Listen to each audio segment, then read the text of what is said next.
In shocking news, the hottest head coaching candidate on the market, Ben Johnson, has decided to return to Detroit to remain the offensive coordinator and turn down any head coaching opportunity yet again. We thought coming into the coaching cycle that Ben Johnson, the Lions offensive coordinator, was an absolute lock to be a head coach in 2024. Tom, that will not be the case.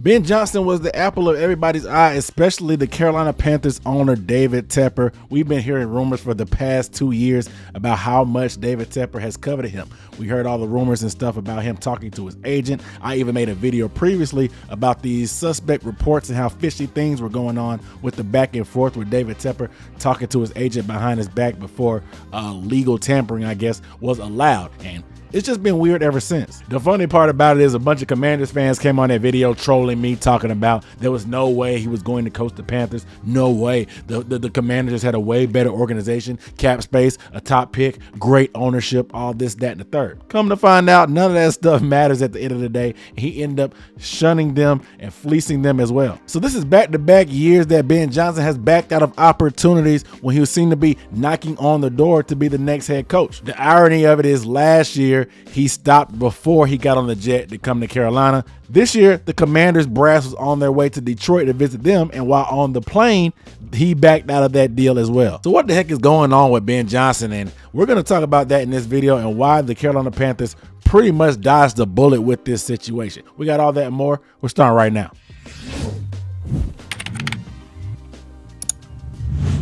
Hey, yo, what up, though? It's Aaron Duncan here with the Necessary Blunt and Sports Talk, and I do recap and analysis of the Panthers. So go ahead and hit the subscribe button down below so you can stay up to date with all these news and updates, because crazy stuff has been happening with this offseason.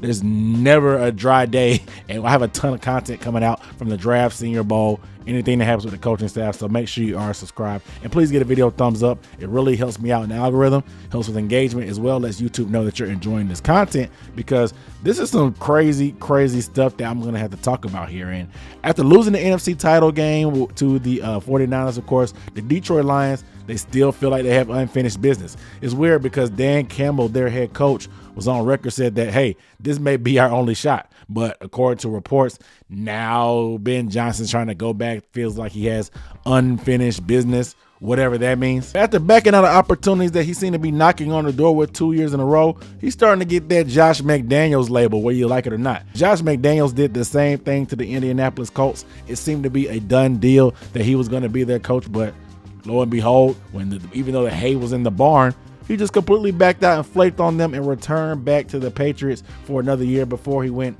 to the Las Vegas Raiders another year later. The good thing for the Commanders is they don't have to waste any jet fuel, because they were going to visit and meet with Aaron Glenn, the defensive coordinator of the Detroit Lions anyway, but they have to feel a little bit salty about them waiting, Ben Johnson waiting until they got on the plane to let them know that he no longer desired to be a head coach. And it's just weird because at least last year he could rest on his laurels and say that, hey, I have unfinished business, and then he ended up getting a pay increase from the Detroit Lions. But this time around, there was no state or report about him getting an increase in money. But what makes it even weirder is that a lot of insiders are reporting that teams were a little bit weary of him anyway in his interviews because of his high asking price in terms of salary demands. What's even more funny is I talked about in my previous video about Josina Anderson reporting that there had been conversations with the agent of Ben Johnson and David Tepper about talking about $15 million a year for a first-year head coach. And of course, his agent went online talking about it was fake news, saying this, that, and the third. It was really weird. But come to find out, more reports are coming, and the agent is quiet as a mouse. Josina Anderson spun the block and said, I told you so, and said my sources are my sources. How do you like me now? So it's just really nasty work by his agent and Ben Johnson as a whole. And this situation is being weird. Why doesn't he want to be a head coach? Is he scared?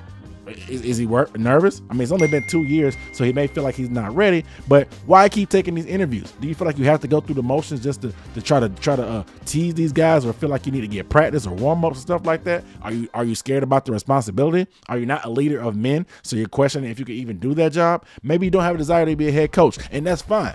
But quit taking these interviews if that's the case. It's just a weird situation as a whole, and it just puts the Commanders in a weird spot, but I'm glad the Panthers did not sit on their hands and waited. For a guy that was being stalked by the Carolina Panthers and David Tepper for years, it made me scratch my head when David Tepper moved along pretty fast and hired Dave Canales, the offensive coordinator for the Tampa Bay Bucs, and we didn't hear a peep about Ben Johnson backing out of the Carolina gig. So somewhere along the way, of course, David Tepper was having these conversations all along, and he got word and got the feeling that, hey, and Ben Johnson not really feeling it, I can't sit on my hands. Because last year what happened? When Ben Johnson flaked on the Panthers and getting on that plane, they were panicking around. They couldn't win. They could have went after Steve Wilkes, but David Tepper was so locked in on getting an offensive coach that he ended up panicking and taking Frank Reich. And we know a year later they were back in the coaching market. So kudos to him for hiring Sportsology, the consulting firm, and them having a guy that popped up that they liked, that they felt comfortable with, and they got a guy that definitely wants to be a part of this. Yes, it's not the most ideal position, but to find a guy like Dave Canales that's hungry and wants to be there and has great energy is a good sign. Dave Canales, when he joined the Bucs, nobody really wanted to join the Bucs at the time Brady had retired. They seemed to be in a rebuilding spot. You had to either work with Kyle Trask or Baker Mayfield.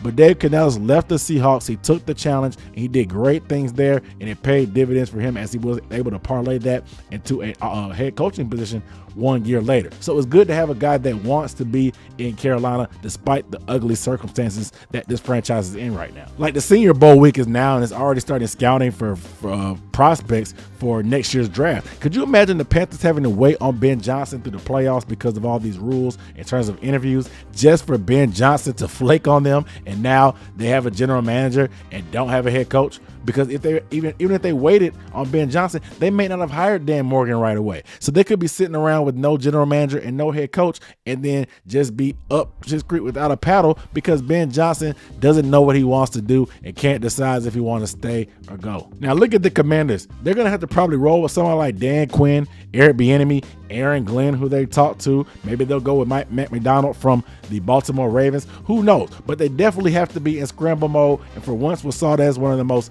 coveted positions to be a head coach in, according to those Commanders fans that was in my comments trying to talk and throw shade at the Carolina Panthers.